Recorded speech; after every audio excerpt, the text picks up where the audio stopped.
All right, just a couple of thoughts. One that's sort of deeply cosmic and another one that is fascinatingly disturbing, I think. But you'll be the judge of this. Consider a couple of fundamental facts that has been gleaned in the past 60 years. That the ingredients, if you had asked your chemistry teacher 50 years ago, once you looked at that mysterious chart of boxes that sat in front of your class, the periodic table of elements, where did those elements come from? The chemistry teacher would actually not have an answer for you. They'll say, well, we dig them out of the earth. That's not where they come from. It took modern astrophysics to determine the origin of the chemical elements. We observe stars. We know what goes on in their center. They explode, laying bare their contents. And what we have discovered is that the elements of the periodic table, that which we are made of, derive from the actions of stars that have manufactured the elements, exploded, scattered their enriched guts across the galaxy, contaminating or enriching gas clouds that then form a next generation of stars populated by planets and possibly life. And so, when you look at the ingredients of the universe, the number one ingredient is hydrogen. Next is helium. Next is hydrogen, helium, oxygen, carbon, nitrogen. Those are the top ingredients in the universe. So you say, well, okay, that's kind of cool. Well, and you look at Earth, because we like thinking of ourselves as special, we say, oh, we're special. Well, what are we made of? Well, what's the number one sort of molecule in the body? It's water. It's water. Well, what's water made of? H2O, hydrogen and oxygen. Hydrogen and oxygen. In fact, if you rank the elements in the human body, with the exception of helium, which is chemically inert, useless to you for any reason other than just to inhale it and sound like Mickey Mouse, you can't die from helium unless that's all you breathe. Number one in the human body is hydrogen. Matches the universe. Number two is oxygen. Matches the universe. Number three, carbon. Matches the universe. Number four, nitrogen. Matches the universe. And for each of us, the fifth element, other, is the same in both places. Okay? Other. So, we learned in the last 50 years that, of course, not only do we exist in this universe, it is the universe itself that exists within us. And had we been made of some rare isotope of bismuth, you would have arguments, hey, we're something special. But there are people who are upset by that fact, saying, well, that mean we're not special? Well, I think it's special in another kind of way. Because when you look up at the night sky, it's no longer we're here and that's there. It's that we are part of that. And that association, for me, is actually quite enlightening and ennobling and enriching. In fact, it's almost spiritual, looking up at the night sky and finding a sense of belonging, given what we've learned about the night sky. And so now we have ourselves. Now, are we alone in the universe? We're made of the most common ingredients there are. And our chemistry is based on carbon. Carbon is the most chemically active ingredient in the entire periodic table. If you were to find a chemistry on which to base something really complex called life, you would base it on carbon. Carbon is like the fourth most abundant ingredient in the universe. Isn't that rare? You can make more molecules out of carbon than you can all other kinds of molecules combined. So if we ask ourselves, are we alone in the universe? It would be, in spite of my diatribe about UFOs, I tell you in the same breath that it would be inexcusably egocentric to suggest that we are alone in the cosmos. The chemistry is too rich to declare that. The universe too vast. There are more stars in the universe than grains of sand in all the beaches of the world. There are more stars in the universe than all the sounds and words ever uttered by all humans who have ever lived. To say we're alone in the universe. No, we haven't found life outside of Earth yet. We're looking, haven't looked very far yet. Galaxies this big, we looked about that far. But we're looking. And how about life on Earth? How is it hard to form? Just because we don't know how to do it in the lab doesn't mean nature had problems. So it may be, given that information, that given the right ingredients, which are everywhere, life may be inevitable, an inevitable consequence of complex chemistry. If that's the case, we look around our own solar system, we look at Mars. All the evidence suggests that Mars was once a wet, fertile place, an oasis. There are dried riverbeds and floodplains and river deltas and meandering rivers. It's all bone dry now. Something bad happened on Mars. Some knobs got turned in its environment that left it the way it is right now. Some bad knobs got turned on Venus, too.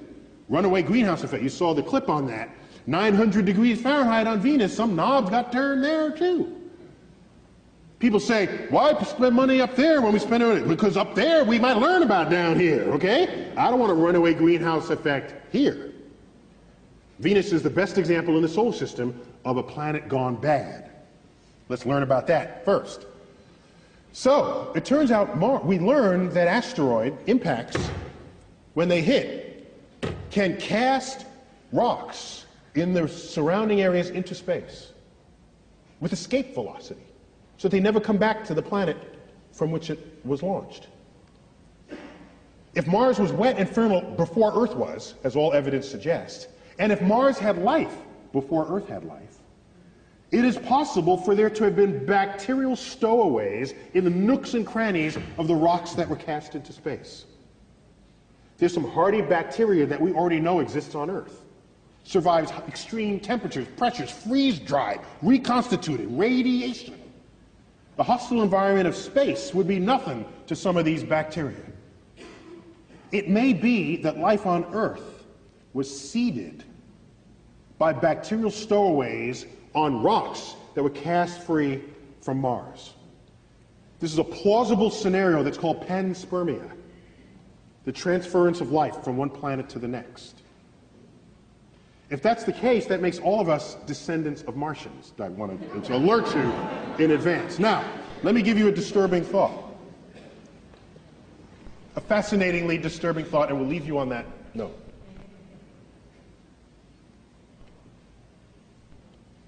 If you look at our closest genetic relative to human beings, it would be the chimpanzee. We share like 98+% identical DNA. We are smarter than a chimpanzee. So let's invent a measure of intelligence that makes humans unique. Let's say intelligence is your ability to compose poetry, symphonies, do art, math, and science, let's say, okay? Let's make that as the arbitrary definition of intelligence for the moment. Chimps can't do any of that. Yet we share 98, 99% identical DNA, okay? The most brilliant chimp there ever was maybe can do a little bit of sign language. Well, our toddlers can do that. Toddlers. So, here's what concerns me deeply. Deeply. Everything that we are that distinguishes us from chimps emerges from that 1% difference in DNA. It has to, because that's the difference. The Hubble telescope, these grand... That's in that 1%. Maybe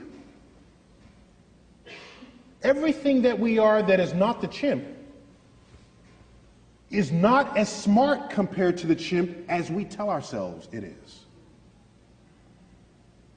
Maybe the difference between constructing and launching a Hubble telescope and a chimp combining two finger motions as sign language, maybe that difference is not all that great.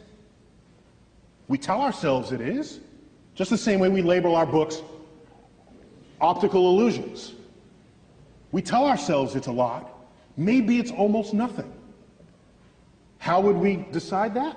Imagine another life form that's 1% different from us in the direction that we are different from the chimp. Think about that. We got 1% difference and we're building the Hubble telescope. Go another 1%. What are we to they? We would be drooling, blithering idiots in their presence. That's what we would be. They would take Stephen Hawking and roll him in front of their primate researchers and say, well, this one is like the most brilliant among them because he can do sort of astrophysics in his head. Oh, isn't that cute? Little Johnny can do that too. Oh, that's so nice. Oh, in fact, Johnny just did that. Let me get it. It's on the refrigerator door. Here he is. He did it in his elementary school class. Think about how smart they would be. Quantum mechanics would be intuitive to their toddlers.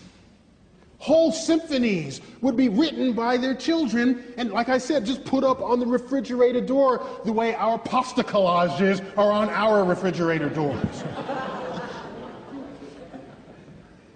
So the notion that we're going to find some intelligent life and have a conversation with it? When was the last time you stopped to have a conversation with a worm? Or a bird? Oh, well, you might have had a conversation, but I don't think you expected an answer, all right? So, we don't have conversations with any other species on Earth with whom we have DNA in common. To believe that some intelligent other species is going to be interested in us enough to have a conversation, they'll look at our Hubble telescope and say, oh, isn't that quaint? Look at what they're doing. So I lay awake at nights wondering whether simply we as a species are simply too stupid to figure out the universe that we're investigating. And maybe we need some other species, 1% smarter than we are, for which string theory would be intuitive, for which all the greatest mysteries of the universe, from dark matter, dark energy, the origins of life, and all the frontiers of our thought would be something that they would just self-intuit. I'm jealous of that possibility because I want to be around for those discoveries. Thank you all.